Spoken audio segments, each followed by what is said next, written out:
Jack Mercer punched his boss at 9:17 on a Tuesday morning, which was, even by FBI standards, considered poor office etiquette.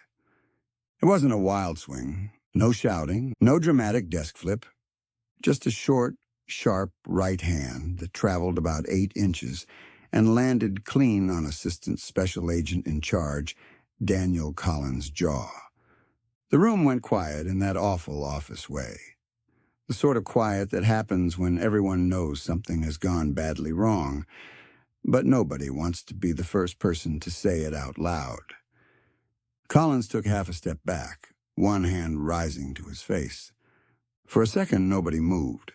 Then someone dropped a pen. It sounded ridiculous. Jack looked at Collins, really looked at him. Same press shirt, same expensive watch, same tired face of a man who'd spent 20 minutes explaining that Jack's latest shooting was within acceptable operational parameters. 3 rounds, close range. A suspect who had reached for something he shouldn't have. A body on a tiled floor. A pool of blood spreading under fluorescent lights. Jack hadn't slept properly since. "You done?" Collins asked. Jack flexed his hand once. His knuckles already hurt. "Yeah," he said.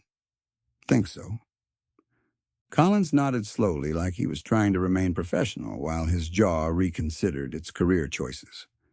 "Good," he said, "because you're suspended." Jack looked around the room. 6 agents stared at him. 2 looked shocked. 1 looked impressed and was trying very hard not to. "Fair," Jack said. That didn't help. The official version used phrases like misconduct, emotional volatility, mandatory counseling, and temporary removal from active duty. The unofficial version was shorter. Jack Mercer had finally cracked. By midday, his badge was in an envelope, his service weapon had been signed back in, and his desk looked like he'd never existed. No one stopped him on the way out. Not because they didn't care. Because they didn't know what to say.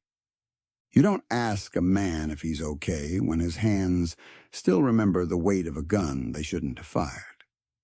Outside, New York carried on without him. Taxis leaned on horns. People shouted into phones. A delivery rider nearly took out a pedestrian and blamed the pedestrian, which felt very on brand for the city. Jack stood on the pavement and lit a cigarette. He had promised himself he'd quit. Again. The first drag hit hard, sharp, familiar, pointless. His phone buzzed. He ignored it. It buzzed again.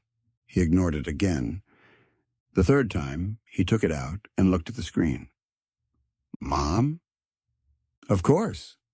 He let it ring once more because apparently he still liked pretending he had control over things, then answered.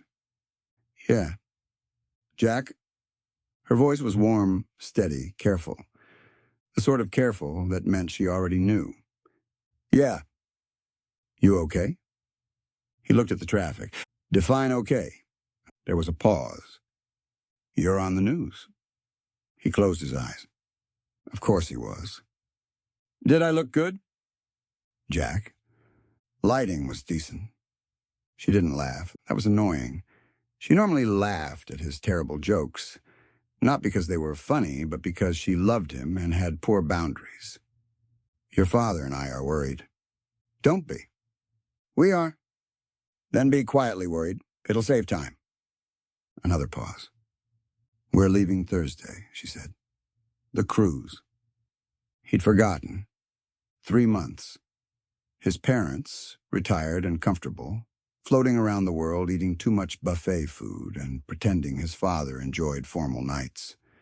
"Sounds nice." "Come to the house." Jack frowned. "What?" "The beach house. Stay there while we're gone." "I'm fine where I am." "No, you're not." It wasn't harsh. That made it worse. "There's nothing out there," he said. "Just sand, fog, and people called Chip." "And quiet," she said. You used to like quiet. That hit something. Not hard, just enough.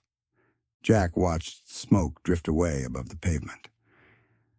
I've got things to deal with. You've been suspended. Straight to it. Temporary, he said. Jack. He said nothing. Just come out for a few days, she said. If you hate it, leave. No pressure. No pressure. Parents always said that right before applying pressure with the precision of a hostage negotiator. He took another drag, then dropped the cigarette and crushed it under his boot. A few days, he said. I'll make sure the spare key is where it always is. Under the fake stone? It's a very convincing fake stone. Mom, it says secret key on it. It does not. It does. Your father bought it. That explains a lot. This time she did laugh. Only a little. But it was enough. 2 days later, Jack Mercer was on the road. The Harley wasn't practical. It wasn't comfortable. It wasn't quiet. That was the point. The engine growled beneath him as he pushed out of the city, cutting through the noise in his head with something louder and simpler. Wind hit his chest. Cold, clean, real. New York fell away behind him, block by block, bridge by bridge. Until the buildings thinned, the air changed, and salt began creeping into everything. He reached the ferry before dusk. A deckhand waved him on, barely looking up. Jack rolled the Harley into place, killed the engine, and sat there for a moment with both boots planted on the metal deck. The ferry groaned away from the dock. Water opened around him. For the first time in days, maybe weeks, Jack felt the city let go. Not fully. The city never let go fully. It just loosened its grip enough for him to breathe. A kid in a hoodie stared at the bike. Is that yours? Jack looked down at the Harley, then back at the kid. No. Stole it. The kid blinked. Jack waited. The kid grinned. Cool. Terrible police work, Jack said. The kid's mother pulled him away. Jack watched the shoreline ahead grow slowly larger. The island waited under a low gray sky. Quiet roads. Weathered houses. Too much sky. Too much water. Not enough places to hide. Perfect. The beach house hadn't changed. Same cedar shingles. Same white trim. Same porch that always needed painting because his father believed maintenance was something other people did for money. Jack rolled to a stop outside, killed the engine, and let the silence settle. It wasn't empty. It was worse than empty. It gave his thoughts room. He grabbed his bag, found the fake stone by the hydrangeas, and lifted it. The words secret key were printed across the top in friendly blue letters. He stared at it. Unbelievable. Inside the house smelled of wood, sea air, old books, and coffee that had soaked permanently into the walls. His mother had left food in the fridge. His father had left a note on the counter. Jack picked it up. Boat's got fuel. Don't sink it. Underneath, in smaller writing, your mother made me write something emotional, so here it is. Don't be an idiot. Jack stood there with the note in his hand for a while. Then he folded it and put it in his jacket pocket. That first night, he didn't sleep. He lay on his back in the upstairs bedroom, listening to waves hit the beach in the dark. At 2 a.m, he got up. At 3, he made coffee. At 4, he stood on the porch and smoked, watching the black shape of the ocean shift beyond the dunes.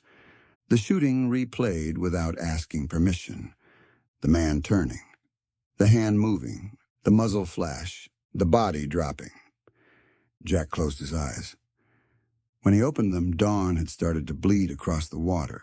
He was still there, still breathing. That would have to do. By the 3rd day, the noise in his head had dropped from a scream to a low hum. Still there, always there, but lower. He started walking in the mornings, long walks along the sand where the wind got into his coat and the gulls screamed like unpaid actors in a disaster film. He stopped drinking before noon, which felt like progress if you ignored most medical advice. He slept 4 hours one night and then 5. He smoked too much. He sat on the porch. He did nothing. It was strange how hard doing nothing could be. On the 4th morning, he took his father's boat out. The boat was called Second Chance, which Jack thought was a bit on the nose. It was old, solid, and ugly in a dependable sort of way, much like his father's shoes. Jack eased it out of the marina just after sunrise. The water was calm. The engine coughed twice, then settled into a steady rhythm. Beyond the harbor wall, the ocean opened wide. Jack kept one hand on the controls and watched the horizon. Out there, things made sense. Wind, water, weather. No reports, no debriefs, no supervisors explaining why killing a man was fine because the paperwork said so. Just movement. For almost an hour, Jack didn't think about blood. When he returned, he tied up at his father's berth and climbed onto the dock. That was when he saw the man. Cap pulled low, sunglasses, light jacket despite the cold. Standing near the bait shop, pretending to look at a notice board. Jack would have walked right past him if it hadn't been for the scar. Left side of the jaw, thin, faded, easy to miss. Jack didn't miss things, not anymore. He slowed. The man didn't look at him. People like that never did. They knew when they were being watched, and they knew better than to give anything away. Jack kept walking. Calm. Easy. Just another man in a marina full of men trying to look busy. But his brain had already started working. Files, briefings, surveillance images. A cartel case 3 years back. Bodies in a warehouse in Queens. A name just out of reach. Jack stopped at the end of the dock and looked out across the water. He told himself it was nothing. Stress, lack of sleep, his mind filling in gaps. That was the sensible answer. The sensible answer lasted about 12 seconds. He turned back. The man was gone. Jack stood there, jaw tight. Then he smiled without humor. "Brilliant," he muttered. "Beach therapy with cartel garnish." He went looking for coffee. The only decent place near the marina was a small bar cafe called the Gull and Anchor, which looked like it had been built by fishermen, repaired by drunk carpenters, and decorated by someone with a deep emotional attachment to rope. Inside smelled of bacon, coffee, damp coats, and old varnish. A woman behind the bar glanced up as he entered. Late 30s, dark hair tied back, sharp eyes, T-shirt under an open flannel shirt. The sort of person who noticed everything and pretended not to. "You lost?" she asked. "Usually." "Tourist?" "Recovering." She gave him a look. "From tourism?" "From people." That got half a smile. "Coffee?" "Black." "Food?" "No." "You look like food would be a good idea." "You always insult customers before breakfast?" "Only the ones who look haunted." Jack considered that. "Black coffee's fine." She poured it and slid it across. $3. He handed over 5. "Keep it." "Big spender." "I'm reckless." She leaned on the bar. "You're staying at the Mercer place." Jack looked up. Small towns. No surveillance system on Earth had anything on a bored local. "That obvious?" "Harley outside?" "Your father told half the island his FBI son was coming to rest." Jack winced. "He used air quotes?" "He did it with his face." "Sounds like him." "I'm Mara," she said. "Jack." "I know." "Of course you do." Mara nodded toward the window. "You taking Arthur's boat out?" "My father prefers classic." It's old. So is he. It leaks. So does he. She laughed properly at that. Jack looked into his coffee. It was terrible. He drank it anyway. Mara watched him for a moment. You all right? Jack looked up. There it was again. That question. Small, simple, impossible. Compared to what? She didn't push. That made him like her. He nodded toward the marina. Busy place? Summer, yes. This time of year? Mostly locals, weekend sailors, and men avoiding conversations with their wives. Any new faces? Mara's eyes narrowed slightly. Why? Jack shrugged. Just asking. That's what people say when they're not just asking. Occupational hazard? You still FBI? Depends who you ask. She studied him. You looking for trouble? No. But Jack took another sip of coffee. But trouble's got poor boundaries. Mara looked through the window toward the marina. For the first time, something in her expression shifted. Small, but Jack saw it. What? He asked. Nothing. People say nothing when it's something. She looked back at him. You always this cheerful? Only before lunch. Mara dried her hands on a towel. There's been some late boats, she said eventually. Not local. Coming in quiet. Leaving fast. When? Last few weeks, maybe longer. Who owns them? Different names. Different registrations. Same kind of men. What kind? She looked straight at him. The kind that make locals suddenly remember they've got somewhere else to be. Jack nodded slowly. His coffee had gone cold. That felt appropriate. Later that afternoon, he went back to the marina. Not because he wanted to, because once Jack's brain got hold of something, it didn't let go. He walked the docks with his hands in his jacket pockets, moving like a man with nowhere to be. He checked boat names, registration numbers, faces, habits. People told you things when they thought you weren't listening. A man smoking too close to fuel drums. 2 deckhands unloading crates from a white fishing boat with no fishing gear. A black SUV parked by the service gate with plates too clean for island roads. Nothing conclusive, enough to itch. At the far end of the dock, Jack found the boat. White hull. No markings beyond a temporary registration plate. Too new, too clean. A working boat without scratches was like a priest with a knife collection. Possible, but worth asking questions about. He was looking at the stern when a voice behind him said, "Can I help you?" Jack turned. The man from the morning stood 10 feet away. Cap low, sunglasses gone now. The scar was clearer. Jack felt the name snap into place. Miguel Ortega. Not the boss. Worse in some ways. Cartel logistics, money movement, shipping routes, a ghost with paperwork. 3 years ago, half of New York's organized crime unit had been trying to find him. And here he was, standing in a sleepy marina, asking Jack if he needed help. That was rude, frankly. Jack kept his face blank. Nice boat. Not mine. No. Shame. Why? Was going to ask if you knew where the life jackets were. I'm emotionally prepared to drown, but I like options. Ortega didn't smile. Jack did. Only a little. The 2 men stood in the thin afternoon light, measuring, remembering, pretending not to. You from here? Ortega asked. Temporarily. Vacation? Something like that.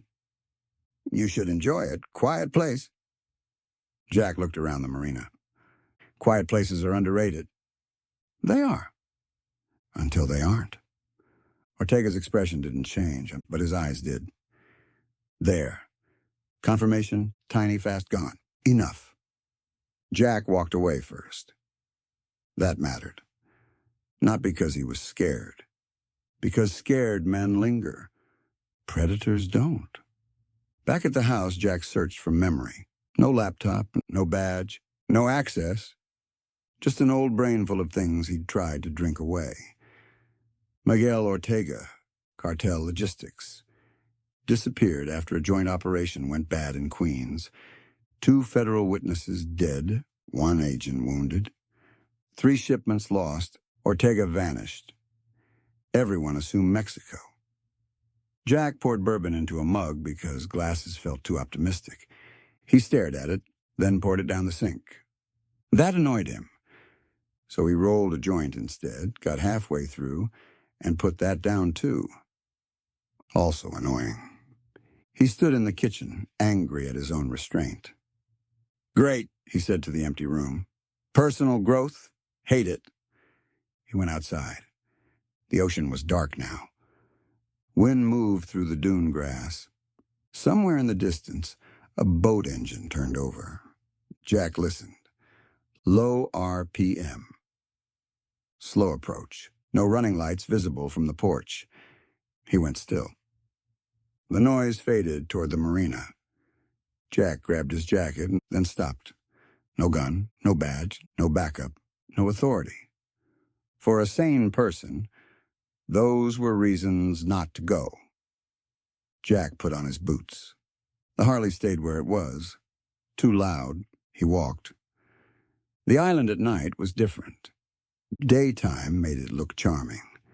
Night stripped that away. The beach roads were black ribbons between sleeping houses. The air smelled of salt and diesel. Porch lights glowed behind curtains. Jack reached the marina from the rear service road and kept to the shadows. A boat had come in, not the white one. This was older. Blue hull, working, lights off, engine ticking down. 3 men moved on the dock. 2 carried crates. 1 watched the gate. Jack crouched behind a stack of lobster pots and took out his phone. He filmed. Not much. Shapes. Movement. A license plate on the black SUV. One of the crates slipped slightly. The man carrying it swore in Spanish. The lid shifted. Jack saw plastic-wrapped bricks inside. Not fish, unless fish had become more rectangular since he'd last checked. He filmed another 10 seconds. Then his phone buzzed, loud, brilliant. His mother. Because the universe had jokes. All 3 men turned. Jack killed the phone, but the damage was done. The watcher at the gate stepped forward. "Hey!" Jack moved fast. He went over the low fence behind him, dropped hard onto gravel, and cut between 2 storage sheds. Footsteps followed. 1 man, heavy, close. Jack turned a corner, waited half a breath, then drove an elbow into the man's throat as he came through. The man dropped, choking. Jack caught him enough to stop his head cracking too loudly against the wall. Considerate, really. He searched him quickly. Knife, phone, no ID. Jack took the phone and left the knife. He wasn't trying to escalate. Not yet. He slipped through the service yard and back toward the beach road. Behind him, voices rose. The marina came alive in the wrong way. Jack walked the last mile to the house without running. Running looked guilty. Also, his knees had opinions. Inside, he locked the door and finally checked his missed call. "Mom?" Then a voicemail. He played it. "Hi, sweetheart. Just checking you got settled. Your father says don't touch the good rum because it's apparently older than you and has more character. We love you. Call when you can." Jack stared at the phone. Then he looked at the stolen one in his other hand. It was locked. Of course it was. Still, notifications showed on the screen. 1 message, unknown sender. Dock 4, clear by 200 hours, north run tomorrow. North run, tomorrow. Jack took a screenshot with his own phone. Then the stolen phone rang. No caller ID. He let it ring, stopped, rang again, stopped. Then his own phone buzzed. A text from an unknown number. No words, just a photo. Jack opened it. The beach house, taken from the dunes. Lights on, recent, very recent. Under it, one line. Go back to sleep, Agent Mercer. Jack stood absolutely still. The house seemed quieter than before. He moved room to room, turning off lights. Kitchen, hall, living room, upstairs bedroom. He checked windows, doors, and reflections. The old training came back clean and cold. No panic now. That was the funny thing about Jack's brain. It screamed at supermarkets. It shook in traffic. It woke him sweating from dreams. But when actual danger arrived, everything got calm, almost peaceful.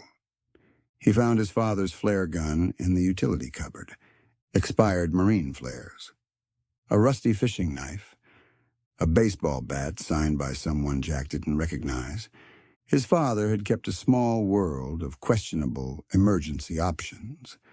Jack took the bat. Then he sat in the dark living room facing the porch doors. The ocean moved beyond the glass.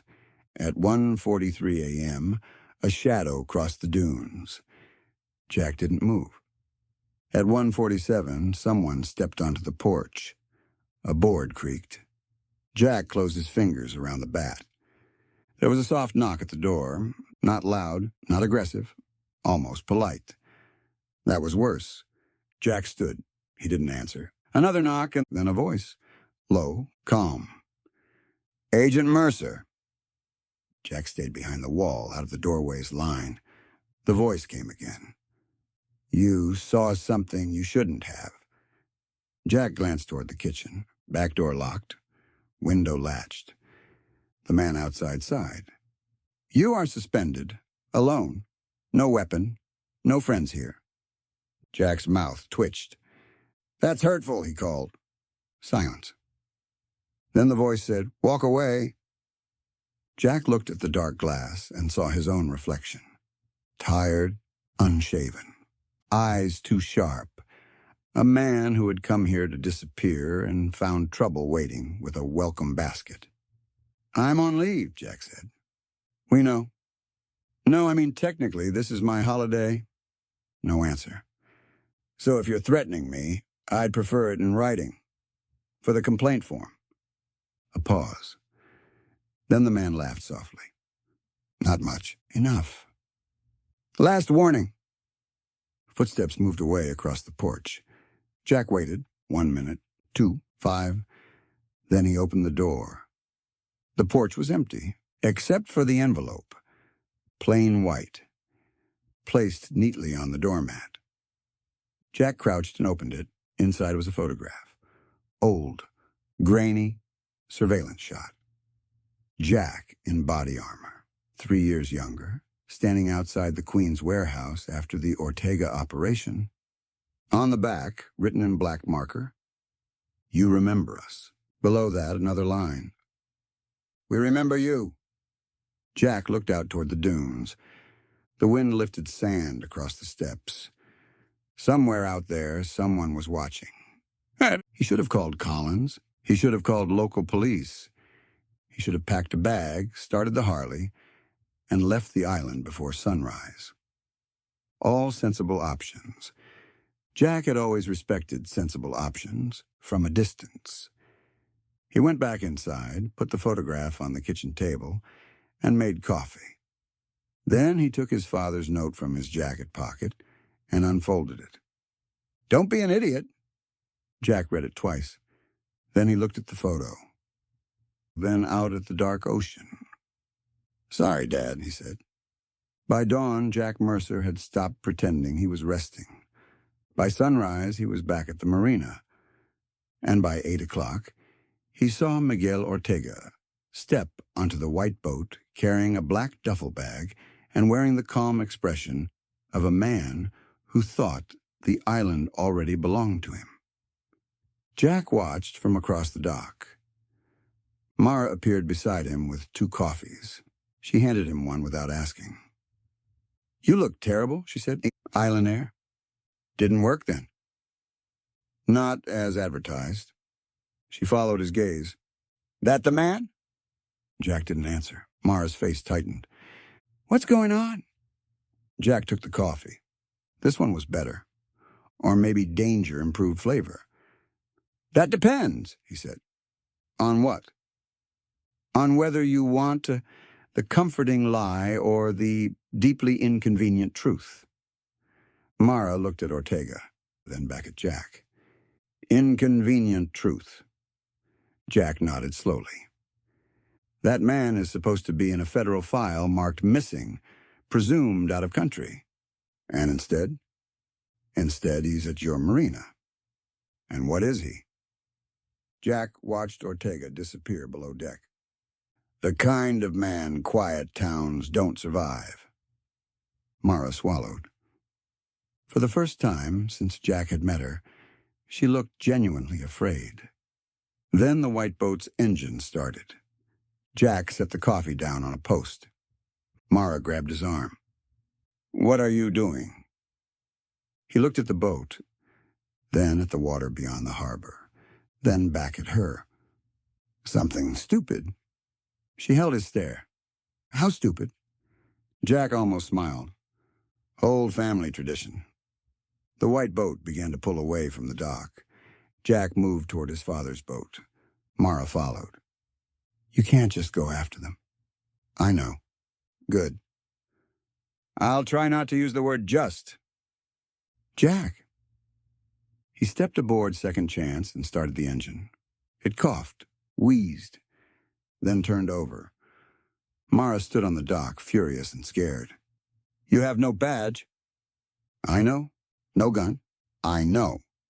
No backup. Jack looked at her. That part's new. The white boat cleared the harbor. Jack eased Second Chance away from the dock. Mara shouted over the engine. You're insane. Jack looked back once. Suspended, he said. There's paperwork. Then he pushed out after Ortega. The Marina fell behind him. The island shrank. The ocean opened up. Ahead, the white boat turned north. Jack kept his distance. Not too close. Not too far. The engine rattled beneath him like it had a personal grievance. Wind cut across the bow.